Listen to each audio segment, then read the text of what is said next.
Ya estamos listos, ya estamos preparados para empezar la lectura del día de hoy. La lectura del libro de Génesis capítulo 11. Pues muy bien, vamos a continuar con esto que estábamos viendo el día de ayer, Nimrod y la Torre de Babel. Bien, Nimrod y la Torre de Babel. Antes vamos a preparar un momentito la Biblia. Bien, ahí estamos. Ahí estamos con el capítulo 11. El día de ayer hemos estado viendo que Nimrod de la descendencia de Cam, ¿verdad? Dice que él era el primer prepotente en la tierra, ¿sí? Era un hombre que le gustaba dominar, que le gustaba controlar. Y pues a continuación nos dice que Nimrod fundó la tierra de Babel, junto con otras ciudades también más pequeñas, pero la tierra más importante, la capital, era Babel, en la tierra de Sinar. ¿Sí? ¿Recuerda? El día de ayer lo hemos visto. Y dice el verso 1: tenía entonces toda la tierra una sola lengua y unas mismas palabras. Y aconteció que cuando salieron de oriente hallaron una llanura en la tierra de Sinar y se establecieron allí. Y se dijeron unos a otros: vamos, hagamos ladrillo, cozámoslo con fuego. Y les sirvió el ladrillo en lugar de piedra y el asfalto en lugar de mezcla. Y dijeron: vamos, edifiquemos una ciudad y una torre cuya cúspide llegue al cielo, y hagámonos un nombre por si fuéramos esparcidos sobre la faz de toda la tierra. Bueno, ya como hemos visto en el anterior capítulo, Nimrod había fundado esta torre de Babel, esta ciudad de Babel, y Nimrod era como el emperador en ese tiempo, era el gobernante del mundo, ¿sí? Él era de los primeros poderosos, dice en el hebreo, en la Biblia hebrea, Gibor, era un poderoso gigante que se rebelaba contra Dios. Y justamente, ya que Nimrod era el gobernante de Babel, pues a mando de él construyeron la torre. Bueno, de hecho aquí yo tengo, ¿no? En el fondo, ahí está, es una torre que, como se ve, no se termina, ¿no? Ahí está, inconclusa. Bueno, pues entonces dice los dichos, las leyendas, que este Nimrod se creía Dios. Este Nimrod era adorado y resulta que se casó con una mujer que se llamaba Semiramis, ¿no? Ahora lo que le estoy contando, hermanos, es algo que se conoce en realidad a través de libros de historia, libros de leyendas, historia folclórica del lugar, etc. Y este Nimrod, que se casó con una mujer llamada Semiramis, ¿sí? Eran como los dioses, los dioses, ¿no? Adorados por toda la tierra de Sinar, ¿no? Todo ese lugar donde está Babilonia, ¿no? Y de pronto Nimrod muere. Se dice que su esposa Semiramis lo mató para que Semiramis se quedara como la diosa. Para que Semiramis sea adorada, solo ella. Y además que lanzó por ahí una historia como que Nimrod se encarnó en el sol, ¿no? Entonces, Nimrod está en el sol. De ahí empezó también la adoración al sol. Ellos adoraban al sol. Y un día Semiramis sale a caminar y ella cuenta, ¿no? Bueno, eso dice la leyenda, que un rayo del sol alumbró su vientre y entonces concibió un hijo. Ese hijo era Nimrod reencarnado. Nimrod reencarnado. Y a su hijo lo llamó Tamuz. ¿No? Era el niño Dios. El niño Dios. Le llamaban el niño Dios. Ahí está. En todas la cultura sumeria, ¿verdad? Ahí se conoce esta cultura.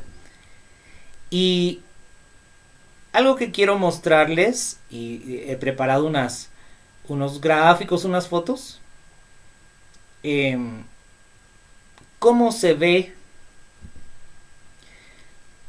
la representación de Semiramis, la diosa para ellos, y Tamuz, que es el niño Dios, ¿no? El niño Dios según ellos. A ver. Bueno, así es como se ve. También tiene esta representación. Lo paso. No sé si le recuerda a alguna imagen por ahí, ¿verdad? También hay ciertos ídolos que tienen como que esa imagen, ¿no? Pues bien, ahí está Semiramis y su hijo Tamuz, el que llamaban el niño Dios. Por cierto, hermanos, adoraban al sol.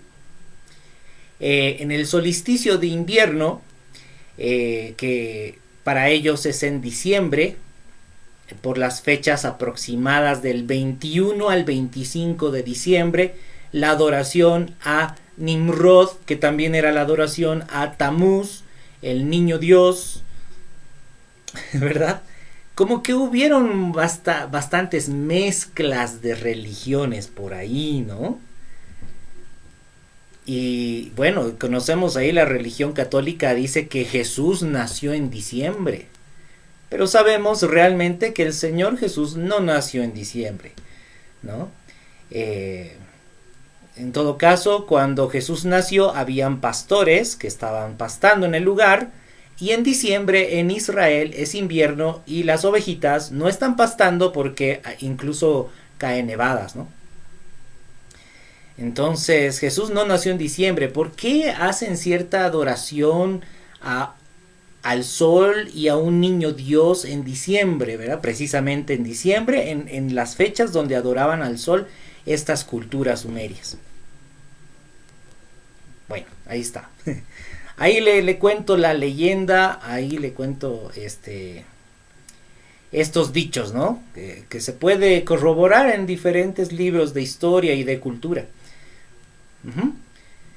Pero bien, nuestro tema en realidad ahora va a ser de Nimrod y Babel y su torre. Este Nimrod, pues siendo un hombre poderoso, se creía Dios y él estaba unificando a todas las personas, estaba unificando a la gente. Y quería, dice aquí la palabra, lo hemos leído hace un momento, dice, edifiquémonos una ciudad y una torre cuya cúspide llegue al cielo. Llegue al cielo. Es como que hay ese espíritu de querer llegar al cielo, ser como Dios. Ser como Dios, ser como que el que gobierna, ¿verdad? El que gobierna. Se da cuenta que en este tiempo todos los países, o bueno, hay muchos países que son potencias mundiales que quieren gobernar, quieren tomar el control, ¿sí? Y se dan cuenta que ninguno en realidad dice que Dios tome el control. Todos quieren ser potencia y quieren tener el control, principalmente el control económico.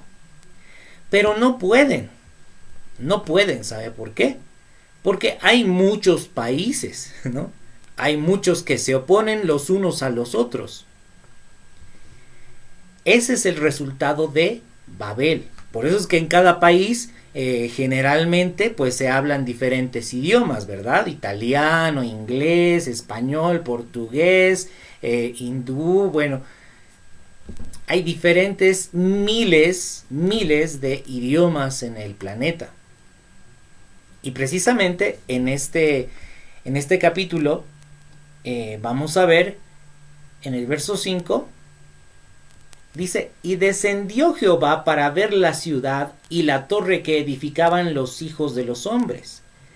Y dijo Jehová, he aquí el pueblo es uno, y todos estos tienen un solo lenguaje, y han comenzado la obra, y nada les hará desistir ahora que lo han pensado hacer. Ahora pues descendamos y confundamos allí su lengua, para que ninguno entienda el habla de su compañero. Así los esparció Jehová desde allí sobre la faz de toda la tierra, y dejaron de edificar la ciudad. Dejaron de buscar esa unificación, ¿verdad? Por eso es que ahora es tan difícil que todos se unan, ¿no? Porque hay muchos lemas, ¿no? Que todos tenemos que ser como hermanos, que no tienen que haber fronteras, ¿no? Conoce usted la oda, la alegría, ¿no? En que todos seamos uno.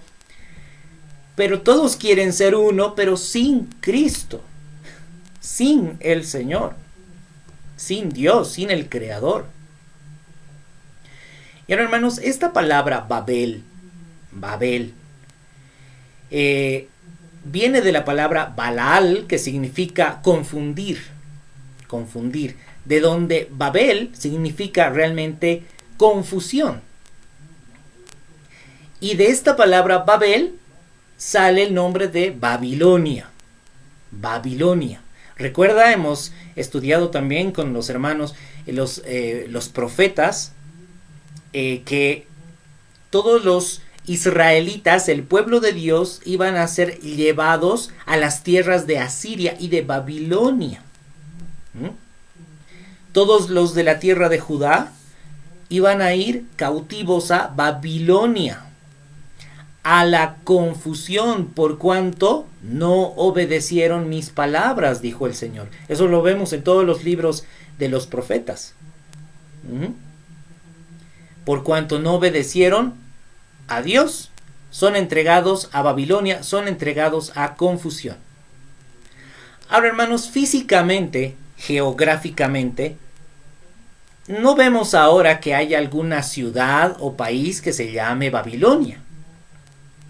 Sin embargo, el libro de Apocalipsis sí nos habla de una Babilonia, una gran Babilonia, una gran confusión. Y dice que esta gran Babilonia, ¿sí?, en realidad es como una ramera, como una infiel. ¿Sabe qué reúne Babilonia? Que es una ciudad espiritual, vamos a decirlo así, es una ciudad espiritual donde hay mucha confusión. ¿Sabe qué hay? Hay muchas doctrinas que dicen seguir a Jesucristo, pero realmente no caminan obedeciendo su palabra. Todos aquellos que quieren ser cristianos, pero sin obedecer todas las palabras del Señor Jesús, van a ir a Babilonia. Están en Babilonia. Así como decían los profetas, por cuanto no obedecieron mis palabras, van a ser llevados a Babilonia. Todos los que quieren ser cristianos sin obedecer las palabras del Señor son llevados a confusión. Y sucede algo muy interesante, hermanos. Todas las doctrinas todas las doctrinas llamadas cristianas, pero que no obedecen realmente al Señor Jesús, tienen líderes humanos. Líderes humanos. Siempre ponen su mirada en líderes humanos. La Iglesia Católica pone su mirada en el Papa. La Iglesia Adventista tiene la mirada en Elena de White. Los mormones tienen la mirada en Moroni. De hecho, leen su libro del Mormón. A los testigos de Jehová ponen la mirada en su organización de liderazgo llamado la Watchtower, ¿no? Entonces, se dan cuenta que hay varios grupos, pero si revisamos en internet, son más de 40,000 denominaciones cristianas, entre comillas cristianas, voy a poner así entre comillas, pero que son grupos diferentes, ¿verdad? Y de pronto unos se pasan a otro grupo, ¿no? Algunos que eran católicos, de pronto se volvieron protestantes, después de protestantes, qué sé yo, se volvieron adventistas y al final es una confusión. ¿Cuál es la verdad? ¿Cuál es la verdad? Esa es la consecuencia, hermanos, esa es la consecuencia de querer ser cristianos sin obedecer las palabras de Cristo. Por supuesto, el Señor Jesús nos habla palabras muy radicales. El Señor Jesús nos dice: niégate a ti mismo, no andes en pos de tus deseos, en pos de tus sueños terrenales. No, pero eso no queremos predicar. Es más bonito predicar: dale, tú puedes cumplir tus sueños terrenales en este mundo. Dios te va a ayudar. ¿Y dónde quedan las palabras de Cristo? El Señor Jesús dice: el que no renuncia a todo lo que posee no puede ser mi discípulo. No, esa palabra es muy difícil, ¿no? Mejor no la prediquemos. Mejor busca riquezas en este mundo, ¿no? Hay una denominación, ¿no?, que anda predicando que tienes que buscar tesoros terrenales, riquezas en este mundo, ¿verdad? Y están haciendo a un lado las palabras de Cristo. El Señor Jesús dice: no ames tu vida en este mundo, no busques amar la vida en este mundo. El que ama su vida en este mundo la perderá. No, pero es que es más cómodo predicar que Dios te va a dar una linda vida terrenal. No, el Señor Jesús dice: los que son mis discípulos van a ser aborrecidos y perseguidos por aquellos que aman el mundo. ¿Se dan cuenta? Entonces, todos aquellos que quieren ser cristianos, pero sin obedecer a Cristo, están en Babilonia. Están en Babilonia. Están en confusión. No están 100% seguros de que su denominación es la verdadera. Hermanos, nosotros no tenemos que poner nuestra mirada en los hombres. No tenemos que poner nuestra mirada en organizaciones controladas por hombres. Nuestra mirada tiene que estar en Cristo, empezando por la obediencia a Cristo. Todos aquellos que obedecen realmente las palabras del Señor Jesús son verdaderamente sus discípulos, y estos son los que salen de Babilonia. Ellos son los que salen. No sé si recuerda a Zorobabel. Zorobabel significa el que sale de Babilonia. Zorobabel con Josué reconstruyeron el templo, ¿verdad? Ahí lo vemos en Esdras, ¿no? En el profeta Ageo. Reconstruyeron el templo. Esto es algo para nosotros. Aquel que sale de Babilonia porque empieza a obedecer a Cristo, ese va a construir, va a ser parte del templo, del verdadero templo de Dios, que no es un templo hecho por manos de hombres. El verdadero templo de Dios, que es la iglesia de Cristo. ¿Se da cuenta? En este tiempo hay un Babel, hay una Babilonia, donde hay tantos grupos, denominaciones que no están unidos, no están juntos, ¿no? Imagínese que un adventista vaya a predicar a una iglesia anglicana. No puede ser porque no se llevan bien, ¿no? O le digo, un pentecostal que vaya a predicar a una iglesia calvinista. No se llevan bien, ¿verdad? No se llevan porque hay división. Hay división porque hay confusión. Hay confusión porque no hay obediencia a Cristo. ¿A quién seguimos nosotros? Es a Cristo. ¿A quién obedecemos? Es a Cristo, no a los hombres. ¿Ven? Entonces, ahí estamos viendo lo que sucede en este tiempo con esta Babilonia espiritual, con esa confusión de este tiempo. ¿Sí? Entonces continuamos. Dice el verso 7: ahora pues, descendamos y confundamos allí su lengua para que ninguno entienda el habla de su compañero. Así los esparció Jehová desde allí sobre la faz de toda la tierra y dejaron de edificar la ciudad. Por esto fue llamado el nombre de ella Babel, porque allí confundió Jehová el lenguaje de toda la tierra y desde allí los esparció sobre la faz de toda la tierra. Ahí está, eso es lo que estamos viendo en este tiempo, como ya lo hemos explicado. Bien, ahora en el verso 10 vamos a ver los descendientes de Sem, hijo de Noé. Ya lo hemos visto en el anterior capítulo, pero ahora va como que un poco más detallado porque está explicando que de el linaje de Sem viene Abraham. Pues bien, dice, estas son las generaciones de Sem. Sem, de edad de 100 años, engendró a Arfaxad 2 años después del diluvio. Y vivió Sem después que engendró a Arfaxad 500 años y engendró hijos e hijas.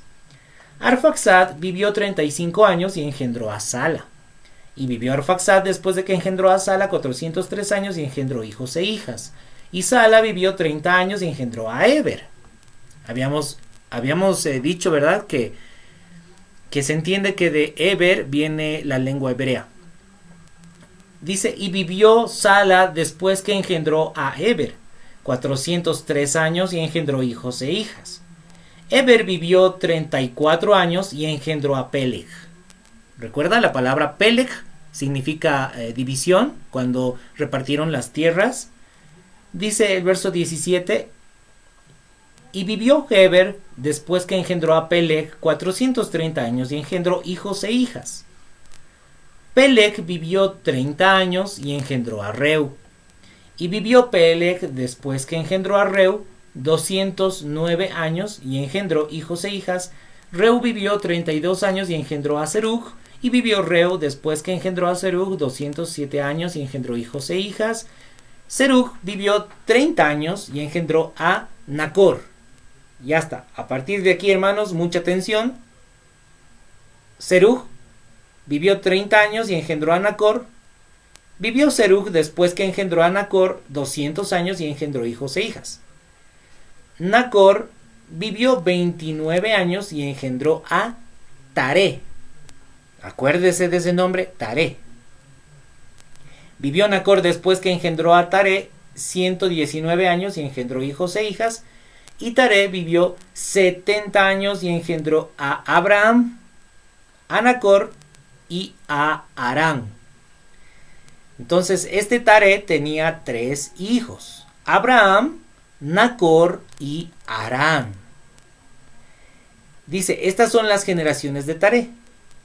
Taré engendró a Abraham, a Nacor y a Harán, y Harán engendró a Lot. Harán engendró a Lot. En otras palabras, Lot era sobrino de Abraham. Y sobrino de Nacor, por supuesto. Y murió Harán antes que su padre Taré, en la tierra de su nacimiento, en Ur de los Caldeos. Entonces ahí murió Harán. Justamente el papá de Lot murió en ese tiempo. Y tomaron a Abraham y Nacor para sí mujeres. El nombre de la mujer de Abraham era Sarai. Y el nombre de la mujer de Nacor, Milca, hija de Harán. O sea, su sobrina. Nacor se casó con su sobrina, ¿sí? Con la hija de su hermano, Harán, ¿no?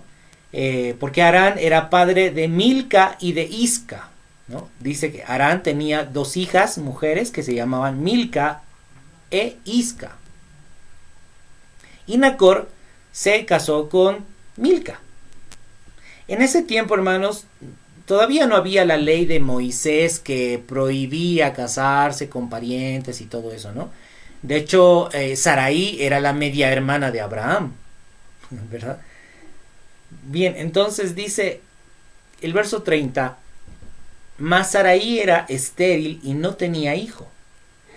Y tomó Taré a Abraham su hijo y a Lot, hijo de Harán, hijo de su hijo, y a Sarai su nuera, mujer de Abraham su hijo, y salió con ellos de Ur de los Caldeos para ir a la tierra de Canaán, y vinieron hasta Harán y se quedaron allí. Ahí está. Taré tomó entonces a Abraham y a Lot, ¿no? Que era el hijo de Harán. Tomó solamente a los dos y a Sarai, su nuera.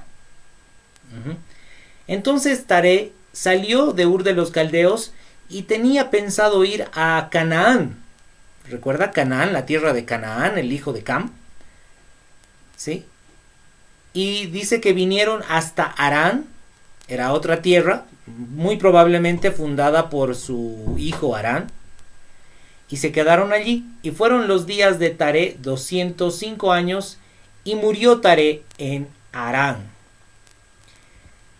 Bueno, al final Taré, el padre de Abraham, no llegó a Canaán, no logró llegar a Canaán, y Taré murió en la tierra de Harán. Solamente quedaban ahí Abraham y Lot, y por supuesto la familia de Abraham, que era su esposa Sarai, que no podía tener hijos, por cierto. Bien, hermanos, entonces me despido, que el Señor los bendiga mucho. Estamos entonces con estas lecturas bíblicas, los esperamos siempre, que el Señor los bendiga mucho.